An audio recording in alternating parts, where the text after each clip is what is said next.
बोलिए सद्गुरु देव की जय।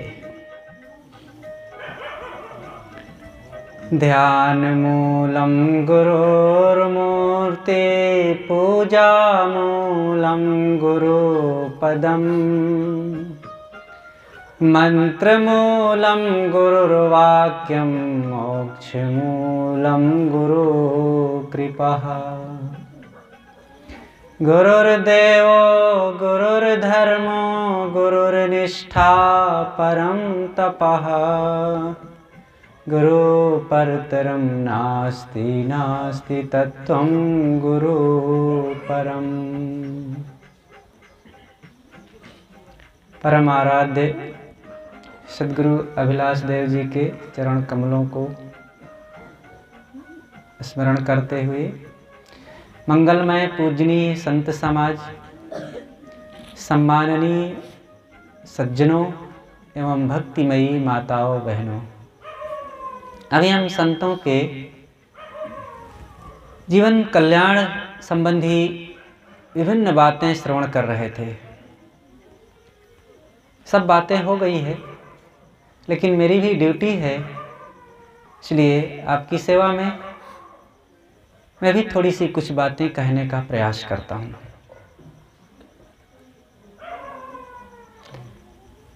जीवन सुधार के लिए धीरे धीरे क्रमशः आगे बढ़ा जाता है। कदम खुद बढ़ाना पड़ता है, वो अचानक कुछ नहीं होता है। शुरुआत करनी पड़ती है, बदलाव लाना पड़ता है। अपने जीवन में बदलाव लाने के लिए तैयार रहें और इसके लिए विनम्र होना पड़ेगा, ऊंच नीच सहना पड़ेगा। इसलिए ये तैयारी रखें कि जो हानि लाभ आएंगे, जो सुख दुख आएंगे, हम सहेंगे और हम सन्मार्ग पर चलेंगे। देखो, संसार के रास्ते पर चलने के लिए लोग कितना तैयारी रखते हैं। विवाह करने के बाद कौन नहीं जानता है कि घर गृहस्थी को निभाना, बाल बच्चों को निभाना और जीवन निर्वाह संबंधी समस्त चीज़ों को उपलब्ध करना और फिर गृहस्थी को आगे बढ़ाना कितना कठिन है, कौन नहीं जानता है। लेकिन इस सब सहने के लिए तैयार हैं। किस क्षेत्र में कठिनाई नहीं है? सब तरफ कठिनाई है। फिर भक्ति मार्ग में कोई कठिनाई आवे तो उससे हम काहे को जी चुरावें? उधर क्यों ना हम आगे बढ़ें? सहें, साहस रखें। जब दुनिया के तरफ, गलत मार्ग की तरफ, दुखों की तरफ आगे बढ़ने के लिए हम इतना मेहनत कर डालते हैं जिसका परिणाम अंतिम में कुछ नहीं होता है। सोतो से सो जाय लुकाई, काहू के प्रतीत न आई। जिन बाहरी चीज़ों के लिए, राग रंग के लिए, माया मोह के लिए हम लालायित रहते हैं, वो तो अंतिम में सब लुप्त हो जाना है। और फिर भी उसी के लिए हम लालायित रहते हैं, उसी तरफ हम आगे बढ़ते जाते हैं। इसलिए जो कठिनाइयाँ आ रही हैं उनको सहने के लिए तैयार रहें। आपा तजय हरि भजय, नक्सिक तजय विकार।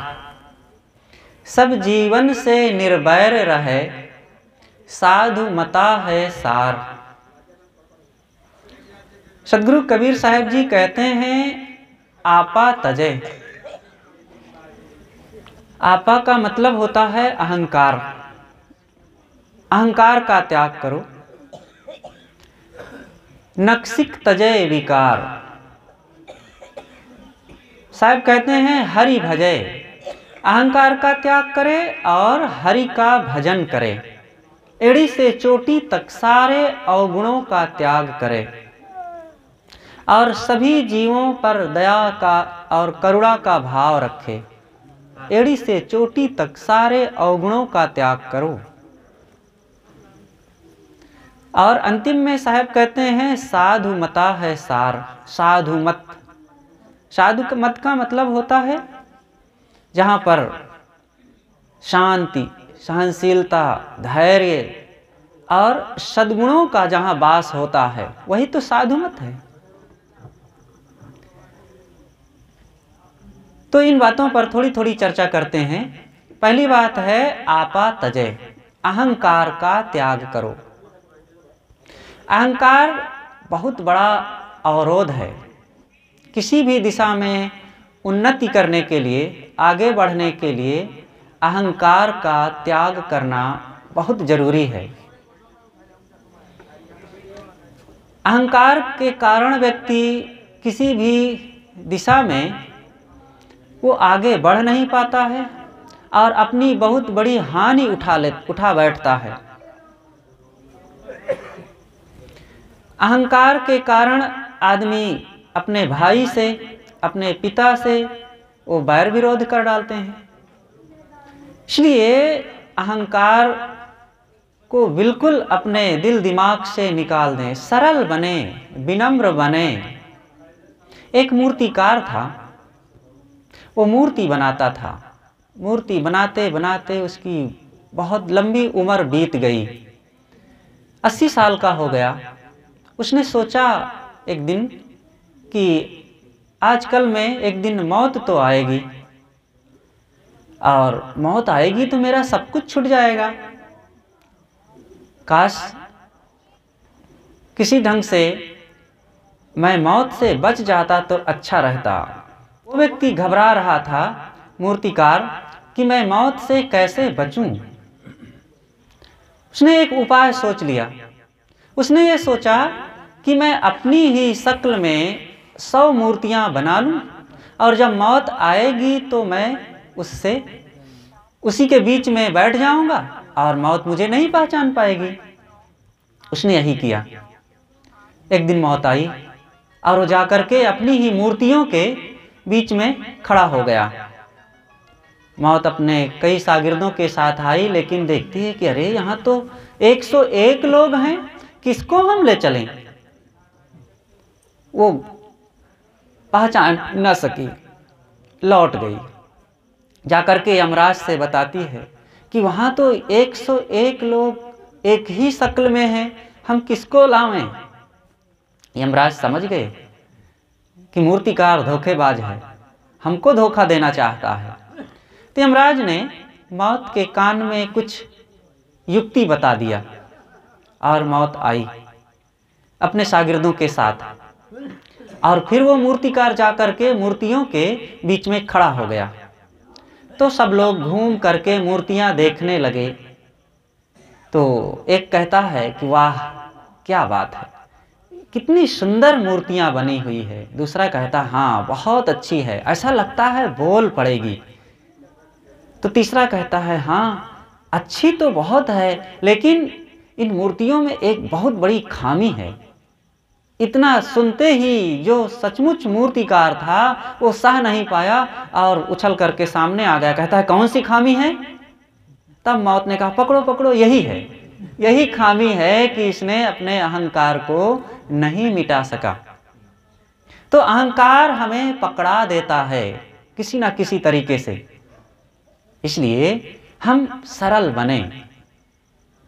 घर परिवार में जहां कहीं भी टकराहट होती है, भाई भाई में, पिता पुत्र में, सास बहू, देवरान जेठान में, वो किसी का अहंकार ही होता है। घर के झगड़े से लेकर के देश का झगड़ा हो या विश्व स्तर का झगड़ा हो, वो कुछ एक दो लोगों के अहंकार का ही परिणाम होता है। अगर अहंकार ना हो तो झगड़ा हो ही नहीं। दो भाई थे, बड़े प्रेम से रहते थे। गांव के लोगों ने कहा कि यार ये लोग इतना प्रेम से रहते हैं।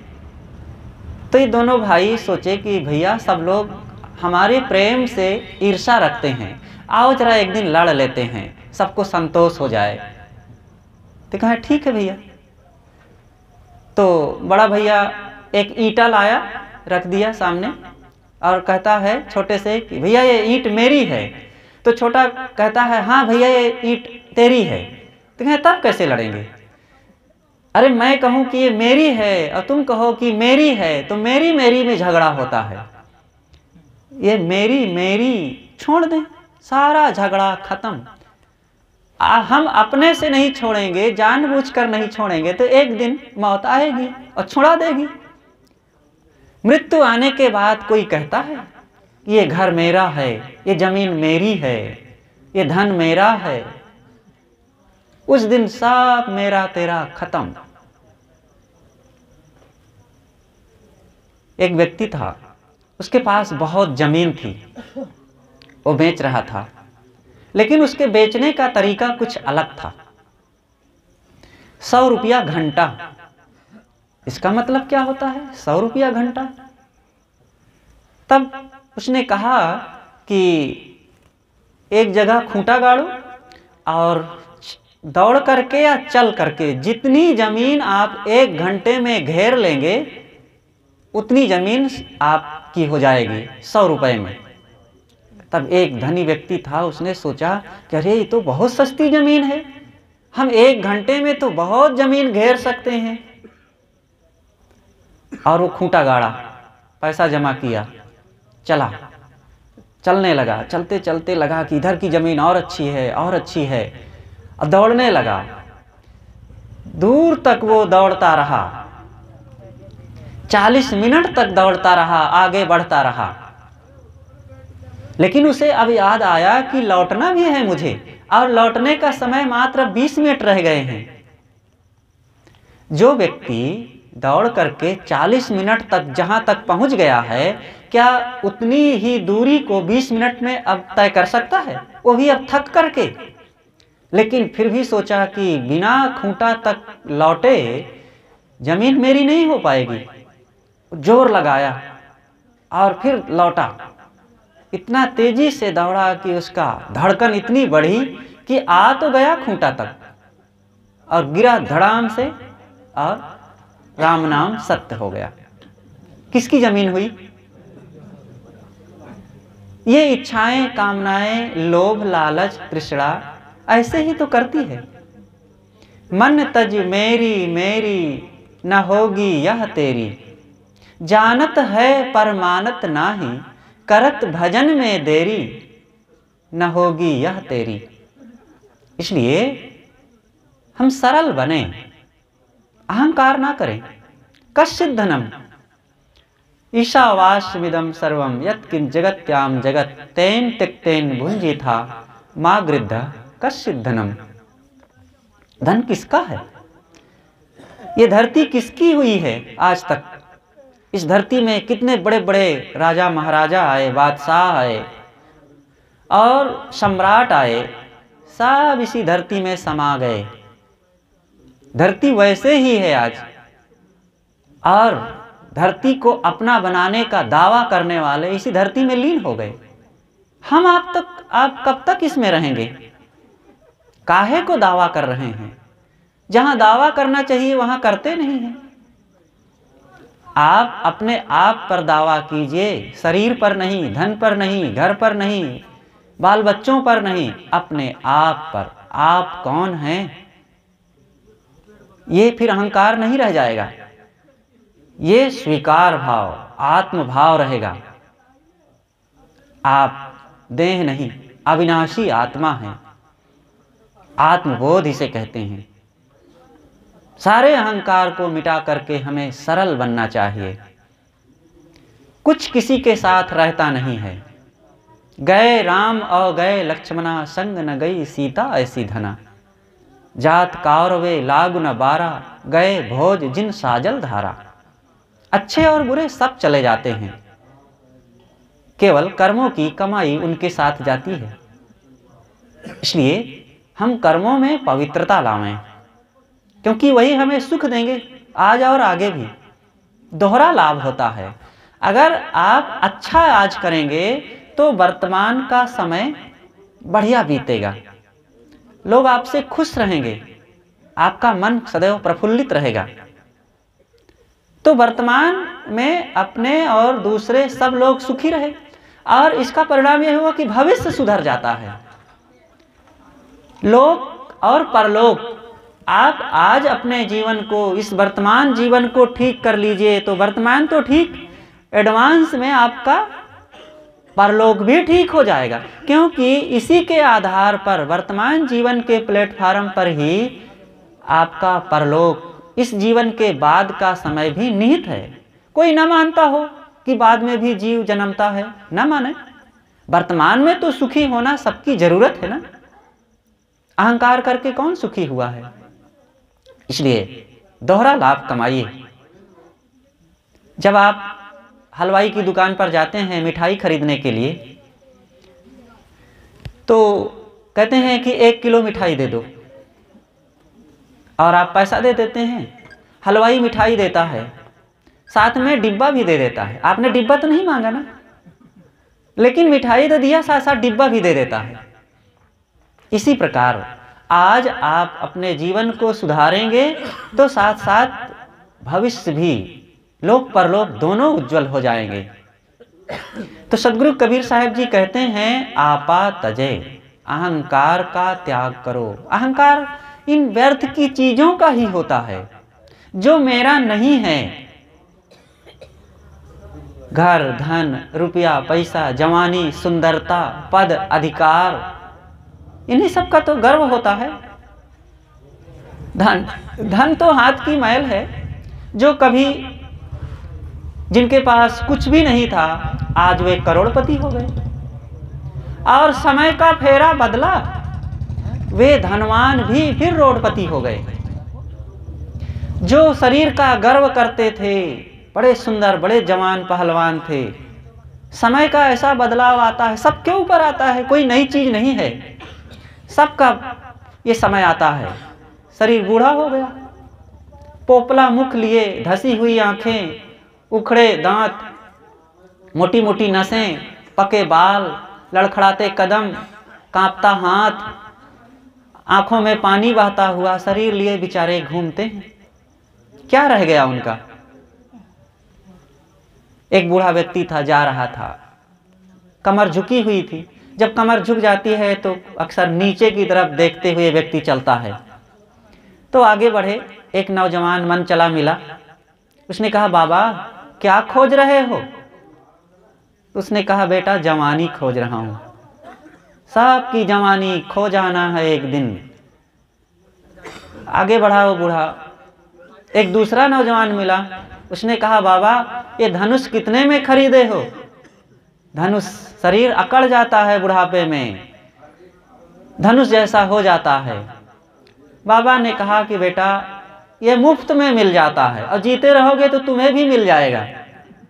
सबको धनुष मिलना है एक दिन, इसलिए कोई इन शरीर, धन, रुपया, पैसा का घमंड ना करें। किसी का कुछ नहीं बच रहता यहाँ। इसलिए सरल बनो, विनम्र बनो। ये विद्या बुद्धि पा करके जिससे जीवन हमारा सुखी होना चाहिए, खुशहाल होना चाहिए, उस विद्या बुद्धि का भी घमंड हो जाता है लोगों को। घमंड ना करें। विद्या ददाति विनयम, विद्या अपने आप विनम्रता देती है। जिस वृक्ष में फल लग जाते हैं, वृक्ष की डालियां झुक जाती है। झुकता वही है जिसमें जान होती है। अकड़ना तो मुर्दे की पहचान होती है। अगर हम में अकड़ है तो समझ लें कि हम कौन हैं, मुर्दे हैं। जीवित हैं तो फिर जिंदे होने की कुछ हम पहचान रखें अपने जीवन में। विनम्रता, सरलता, जहाँ जाएं सबसे नमस्ते, प्रणाम, मीठा बोलें। सब मनुष्य हैं, सबके साथ मनुष्यता का बर्ताव करें। कोई छोटा नहीं, कोई बड़ा नहीं। यहाँ ऊंच नीच की भावनाओं से ऊपर उठें। समाज के हमारे कुछ लोगों ने अपने ही भाइयों के साथ बहुत बड़ा अत्याचार किया है। 70-80% लोगों को नीच कह करके उनको वो सम्मान से दूर रखा। गुरुदेव जी हमारे कहा करते थे, किसी का गला तलवार से काट देना पाप है, लेकिन किसी के मन में ये बात बैठा देना कि तुम जन्मजात नीच हो, महापाप है। तलवार से काट दिए तो एक बार में वो खत्म हो गया, लेकिन किसी को हमने कह दिया कि तुम नीच हो, वो बेचारा जीवन भर दीन भावना से, हीन भावना से ग्रसित होकर के कितना अपमानित अपने आप का अनुभव करेगा। यही राजस्थान की घटना है। गुरुदेव जी हमारे एक जगह थे, ठंडी का दिन था, सुबह सुबह धूप में बैठे थे, कुछ भक्त लोग सामने दरी बिछी थी उस पर बैठे, कुछ ज्ञान की चर्चा हो रही थी। एक सज्जन आए और दूर छाया में जमीन पर बैठ गया प्रणाम करके। गुरुदेव जी ने कहा कि बेटा इधर आ जाओ, दरी में बैठो। कि नहीं महाराज ठीक है, यहीं ठीक है। गुरुदेव जी ने कहा कि आ जाओ, दरी में आ जाओ। कि नहीं नहीं महाराज यहीं ठीक है। तो भक्तों ने कहा कि साहब ये हरिजन है। तो गुरुदेव जी ने कहा अच्छा अच्छा ये हरिजन है, तुम लोग दुर्जन हो, हटो यहाँ से, तुम लोग आ जाओ बेटा, तुम हरिजन हो, मैं हरिजन से प्रेम करता हूँ। हरिजन और दुर्जन दो ही लोग होते हैं, कौन अच्छा होता है? हरिजन होना कोई बुरा है? और फिर उसमें कौन सी कमी है? अरे वही हाथ पैर है, वही आंख नाक कान है, और वही चावल दाल अनाज आदि खाता है, वो वही धरती पर रहता, वही हवाओं का सांस लेता है, और उसके अंदर भी वही ब्रह्म आत्मा बैठा हुआ है। कौन सी कमी है? काको कहिए ब्राह्मण शूद्रा, सदगुरु कबीर ने कहा है। कौन ब्राह्मण है और कौन शूद्र? तहिया हम तुम एकै लोहु, एकै प्राण व्यापै मोहु, एकै जनी जना संसारा, कौन ज्ञान से भयो निनारा। जब हम और आप दोनों पैदा हुए, दोनों तो एक समान पैदा हुए ना, दोनों की माताओं ने वैसे ही जन्म दिया, और हम और आप दोनों गंदगी में लिपटे हुए पैदा हुए, दोनों की सफाई एक समान हुई, और दोनों सब कुछ वही है, तो काहे को कोई छोटा कोई बड़ा? हाँ, कर्म से छोटा और बड़ा होते हैं। कोई शराब पीता है, मांसाहारी है, हिंसा हत्या करता है, लूट फूंक करता है, तो निश्चित ही वो नीच है, ये कर्म नहीं करना चाहिए।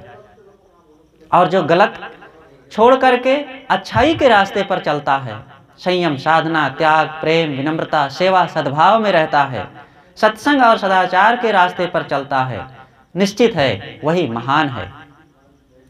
इस महानता के रास्ते पर सबको चलना चाहिए, सारे अहंकार को त्याग करके। ये बीच में ऊंच नीच का रास्ता लोगों ने बना करके समाज को खराब किया है। पुरा काल में हमारे ऋषि मुनि ऐसे नहीं थे। एक उपाख्यान यहीं पर याद आता है, उपनिषद की घटना। सत्यकाम नाम का एक बच्चा था, उसकी माता का नाम था जाबाला। जाबाला लोगों के घरों में जाकर के झाड़ू पोंछा बर्तन आदि की सेवा करती थी। इसी बीच में वो बच्चे का जन्म हुआ, बच्चा बड़ा हुआ, 12 साल का 13 साल का जब हुआ तो उसने कहा कि माँ मैं ऋषि गौतम के यहाँ जा कर के पढ़ाई करना चाहता हूँ गुरुकुल में। लेकिन ऋषि गौतम जब पूछेंगे कि तुम्हारा क्या गोत्र है तो मैं क्या बताऊंगा। तो जाबाला ने कहा कि बेटा तेरा नाम सत्यकाम है, मेरा नाम जाबाला, और ऋषि गौतम से कह देना मैं सत्यकाम जाबाल हूँ, और बता देना कि मेरी माता ने सेवा सहचरण करते हुए अपनी जवानी में मुझे पाया है, और साफ साफ बता देना। उसके पिता का कोई पता नहीं था। और ऋषि गौतम के यहाँ वे बच्चा गया, ऋषि ने पूछा, वो बता दिया कि मेरी माता जाबाला, मैं सत्यकाम हूँ। तो ऋषि गौतम कहते हैं बेटा तू ईमानदार है, और जो सत्य बोलता है वो ब्राह्मण है। मैं तेरा यज्ञोपवीत करता हूँ, तू ब्राह्मण है। देखो ब्राह्मण होने का मानदंड क्या है? सत्य बोलना। जो सत्य बोले वही ब्राह्मण है, और जो सत्य ना बोले वही ब्राह्मण नहीं है। इसलिए आप सब लोग ब्राह्मण हैं, सत्य का आचरण कीजिए, सत्य के पथ पर चलिए, सन्मार्ग पर रहिए, सेवा करिए, आत्मज्ञान को समझिए और उसका जीवन बनाइए, बस आप ब्राह्मण हैं। सबके अंदर वही ब्रह्म स्वरूप आत्मा बैठा हुआ है। इसलिए अपने ब्राह्मणत्व को पहचान करके हमें अपने जीवन में आत्मगौरव होना चाहिए। चीज़ों का घमंड नहीं, आत्मगौरव, आत्मसम्मान होना चाहिए। हम यही तो करते हैं। यहाँ मिट्टी, पत्थर, लोहा, लकड़ी का मूल्य बढ़ाए, लेकिन जीवों का मूल्य हमने घटा दिया और उसी में अपने आप का मूल्य हमने घटा दिया। सबको हमने महत्व दिया और अपने महत्व को बिल्कुल गिरा दिए। आपका महत्व सर्वश्रेष्ठ है। आप ना होते तो देवी देवताओं को पूजने वाला कोई ना होता। चंद्रमा पर इंसान नहीं है, इसलिए वहाँ मंदिर मस्जिद कुछ नहीं है। और यहाँ हम लोग हैं तो जैसे मन चाहा अपने ढंग से कोई मंदिर बना लिया, कोई मस्जिद बना लिया, कोई मूर्ति बना लिया, कोई और कुछ बना लिया, पूजने लगे।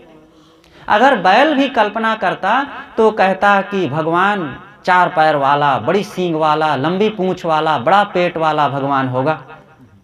आप मनुष्य हैं तो अपनी शक्ल का गढ़े हैं भगवान, गढ़ना ही तो है ना। तो ये गढ़ना ओढ़ना छोड़ो, अपने आप को पहचानो। गढ़ी है अपनी हाथों से प्रभु ने 9 महीने में, बनाकर मूर्ति सुंदर बैठा है आप सीने में। न कोई पूजता इसको, लगे मृगजल के पीने में। भटकते द्वारिका काशी, फिरे मक्के मदीने में। इसलिए हम अपने आप को पहचानें और ये जब हम देह, घर, धन आदि का अभिमान छोड़ेंगे तभी आत्म सम्मान और आत्मज्ञान को प्राप्त कर सकेंगे।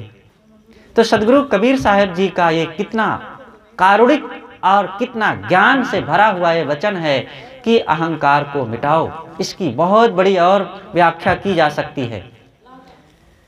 दूसरी बात है, मैं थोड़े में अपनी बातें समाप्त कर रहा हूं। हरि भजय, हरि का भजन करो। हरि का भजन कहने से ऐसा लगता है कि कोई बाहर हरि है और जाकर के उसकी सेवा उपासना करो। और यही उपासना में आज हमारे देश में एक बहुत बड़ा वर्ग लगा हुआ है। सगुण उपासना उसे कहते हैं। लेकिन सगुण और निर्गुण के भेद को जब समझेंगे तो फिर हमें मिट्टी पत्थर पूजने की जरूरत नहीं रह जाएगी। सगुण उपासना यही लोग मानते हैं कि जो आकारवान कोई गढ़ी हुई भगवान की मूर्ति है वो सगुण उपासना है। और हमारी हिंदू परंपरा में अधिकतम लोग विष्णु की पूजा करते हैं और उनको मानते हैं ये सगुण उपासक हैं और विष्णु के नाम पर उनकी मूर्ति रख करके पूजते हैं। तो आपको आकार पत्थर की मूर्ति में दिखता है, चलो ठीक है। तो क्या ये आकार नहीं दिख रहे हैं जो प्राणियों के रूप में, मनुष्यों और पशु पक्षियों के रूप में है? क्या ये आकार नहीं है? सगुण, जिनका बाहर गुण हो, बाहर रूप आकार। अरे सबसे बढ़िया सगुण भगवान तो देखो, इधर देवता लोग बैठे हैं, उधर देवियां बैठी हैं। ये सच्चे देवी और देवता हैं। इन देवियों और देवताओं की पूजा होनी चाहिए।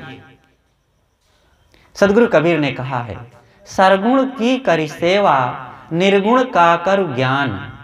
सरगुण निर्गुण से परे, तहां हमारा ध्यान। सगुण प्राणियों की सेवा करो और निर्गुण का ज्ञान प्राप्त करो। निर्गुण है आत्मा। निर्गुण का मतलब होता है जिसमें 3 गुण ना हो। 3 गुण हैं सत, रज, तम। आत्मा में ये तीनों गुण नहीं होता है, इसीलिए उसे त्रिगुणातीत कहा जाता है। गुणातीत भी कहते हैं। आत्मा गुणातीत है और आप निर्गुण हैं। शरीर सगुण है, आत्मा निर्गुण है, इसमें रह रहा है। शरीर को जीवन नहीं कह सकते हैं और केवल आत्मा को जीवन नहीं कह सकते हैं। दोनों के संगम को जीवन कहते हैं। तन जीव मिलन की स्थिति यह जीवन की बेला है। कोई न किसी का जग में बस 2 दिन का मेला है। इसलिए सगुण और निर्गुण को पहचानें। तो साहब कहते हैं कि हरि का भजन करो। हरि यहाँ प्राणी है, किसी भी प्राणी को कष्ट ना दो। और वो हरि रूप में हमारे उपास्य सदगुरु हैं। गुरु की उपासना होनी चाहिए, जिनसे ज्ञान, बोध, विचार, आत्मज्ञान जहाँ से मिले वो सर्वश्रेष्ठ उपास्य है। बाहर आप मिट्टी पत्थर और ये लोहा लक्कड़ पूजेंगे तो वहाँ से तो कोई प्रतिक्रिया होगी नहीं। आप अपनी तरफ से जा करके हाथ जोड़ लें, अगरबत्ती जला दें, प्रसाद चढ़ा दें, जल चढ़ा दें और हाथ जोड़ करके प्रार्थना करके चले आवें। थोड़ा भी आपका दुख दर्द उधर से पूछने, जानने, बताने, कहने वाला कोई नहीं मिलेगा। चाहे जितना दुखी हो, थोड़ा भी नहीं, बेटा घबराओ मत, सब ठीक हो जाएगा, थोड़ा तो कुछ कह देना चाहिए नहीं।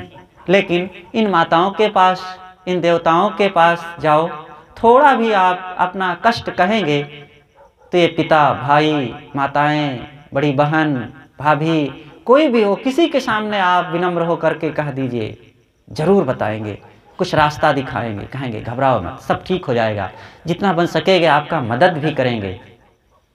इसलिए ये सच्चे देवताओं को हम समझें और सद्गुरु सच्चे भगवान हैं। ऐसे सद्गुरु के पास जाओ जो हमें हमारा बोध करा दें। हम कैसे, ये विडंबना है कि संसार की समस्त चीज़ों को, स्थूल और सूक्ष्म चीज़ों को हम जानते हैं, लेकिन हमको हम नहीं जानते हैं। सबको हम जानते हैं और फिर हम कौन है यही हमको नहीं पता है। और ये ज्ञान किसी गुरु से होता है। तो ये बहुत सूक्ष्म विषय है। जिन आँखों से हम चांद सितारों को देखते हैं, पेड़ और पहाड़ को देखते हैं, उन्हीं आँखों से हम आँखों को नहीं देख पाते हैं। इसलिए हम आत्मज्ञान के लिए किसी गुरु की शरण में जाकर के यह ज्ञान प्राप्त करें। तो साहब कहते हैं हरि भजे, दूसरी बात है हरि का भजन करो, हरि की उपासना करो, और वे हैं सद्गुरु। नक्सिक तजय विकार, नक से शिखा तक, मतलब एड़ी से चोटी तक, पूरे जीवन के समस्त दोषों का त्याग करो। 10 दोष बताए गए हैं और उनको 3 भागों में बांटा गया है, तन के दोष, मन के दोष और वचन के दोष। तन के दोष हैं चोरी, हिंसा, व्यभिचार, बिना पूछे किसी की वस्तु ना उठाओ, किसी को कष्ट ना दो, दुख ना दो, हिंसा ना करो, और अपनी पत्नी के अलावा या अपने पति के अलावा दूसरी स्त्रियां माँ बहन बेटी की तरह हैं और दूसरे पुरुष पिता पुत्र भाई की तरह हैं। इस प्रकार से पूरी तरह से व्यभिचार का त्याग हो। ये तन के दोषों से मुक्ति पाना है, तब आपका शरीर पवित्र होगा। और वाणी, वाणी है, वाणी से 3 दोष होते हैं, गाली, निंदा, झूठ। किसी को अपशब्द ना कहें, किसी की निंदा ना करें और झूठ ना बोलें, बातों में सच्चाई रखें। और मन के 4 दोष हैं, ईर्ष्या, क्रोध, मान, छल। किसी के बढ़ते हुए धन को देख करके, उसकी ऐश्वर्य संपत्ति, बाल बच्चे, पढ़ाई लिखाई, नौकरी चाकरी को देख करके काहे को ईर्ष्या कर रहे हैं? ईर्ष्या करने से क्या उसका घट जाएगा और थोड़ा सा आपको मिल जाएगा क्या? आपका ही नुकसान है, मन खराब होता है, जलेंगे। ईर्ष्या एक बहुत बड़ी अग्नि है और हमारा दिल जलता है उससे। ईर्ष्या ना करें। क्रोध ना करें। क्रोध हीटर की तरह है, जैसे घर में हीटर जलाते हैं तो पूरे घर का वोल्टेज डाउन हो जाता है। क्रोध आते ही आपका संतुलन बिगड़ जाता है। आपके सामने कोई माचिस की तीली जला करके फेंके और आपके एक हाथ में पेट्रोल हो और एक हाथ में पानी हो, तो आप कौन सा हाथ आगे बढ़ाना चाहेंगे? पेट्रोल वाला कि पानी वाला? पानी वाला बढ़ाना चाहिए। पेट्रोल वाला बढ़ाएंगे तो आप खुद जल जाएंगे। इसी प्रकार हमारे पास 2 चीजें हैं, प्रेम और क्रोध।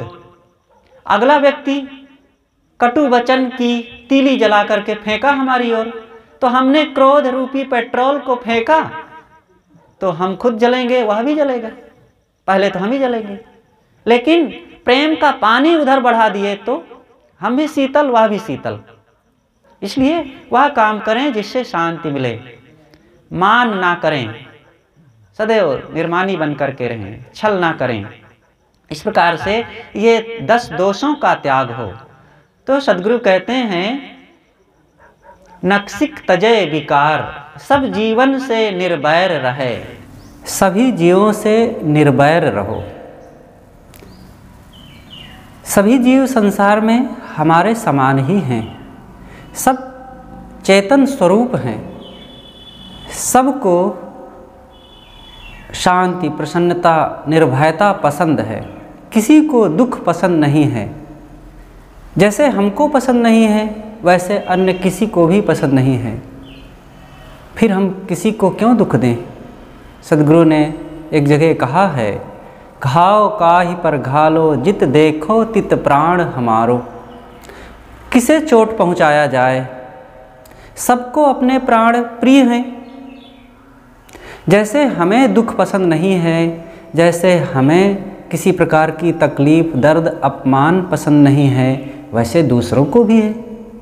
अतः हम किसी को कभी कष्ट ना दें, किसी को चोट ना पहुंचावें, किसी के मन में हीन भावना ना बैठने दें।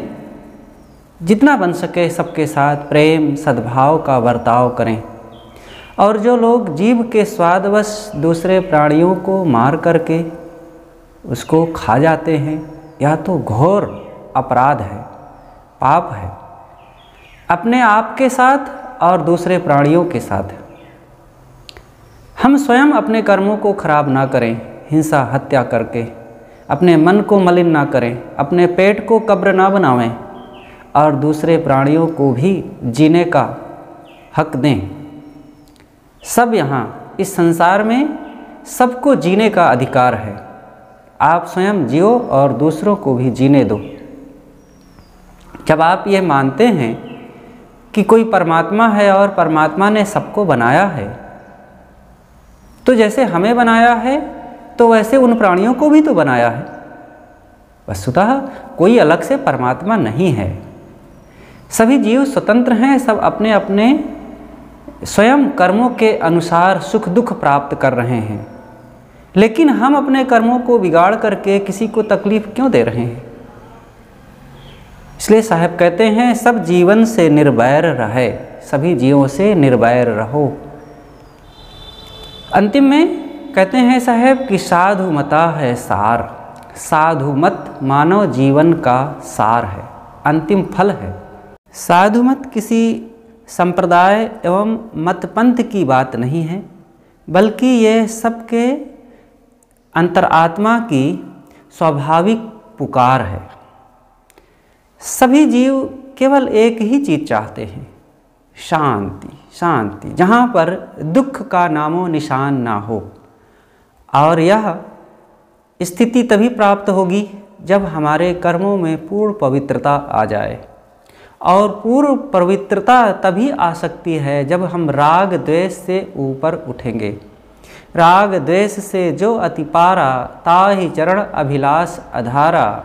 हर लो मेरो सब दुख द्वंद, जय गुरुदेव नमो गुरु संत। ये राग द्वेष ही तो महायमजाल है, अपना और पराया। सद्गुरु कबीर ने एक जगह कहा है, मोर तोर में जरे जग सारा, धृग स्वार्थ झूठा अहंकारा।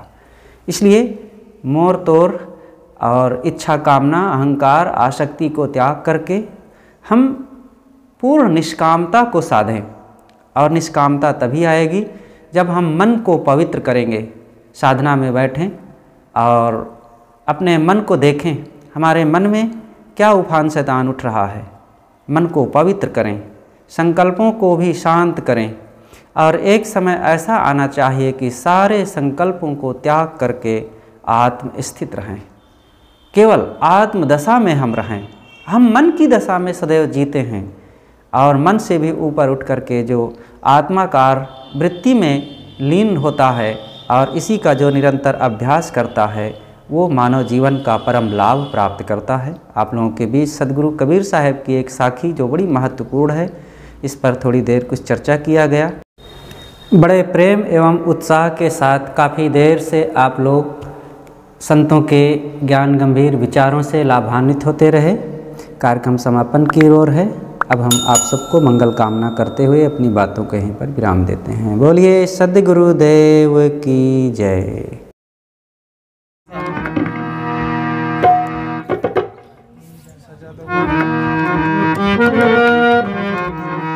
सजा दो घड़ी को गुलशन सा मेरे सरकार आए हैं। सजा दो घर को गुलशन सा मेरे सरकार आए हैं।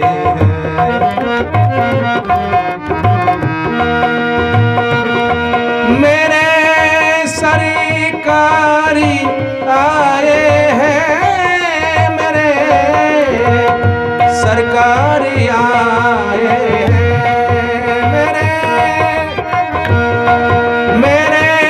सरकारी आए हैं, मेरे सरकारी आए हैं, मेरे सरकारी आए हैं।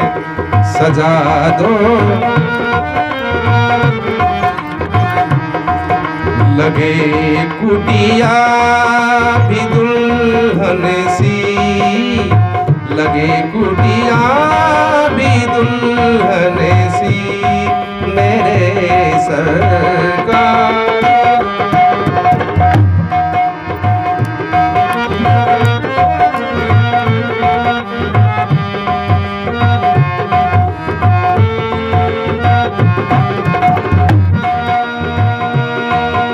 पखारो इनके चरणों को बहाकर प्रेम की गंगा।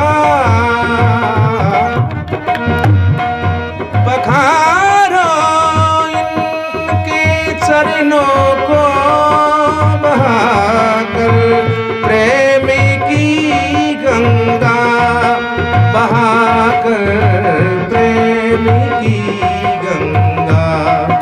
बिछा दो अपनी पलकों को, बिछा दो अपनी पलकों को मेरे सरकार आए हैं। सजा दो डबल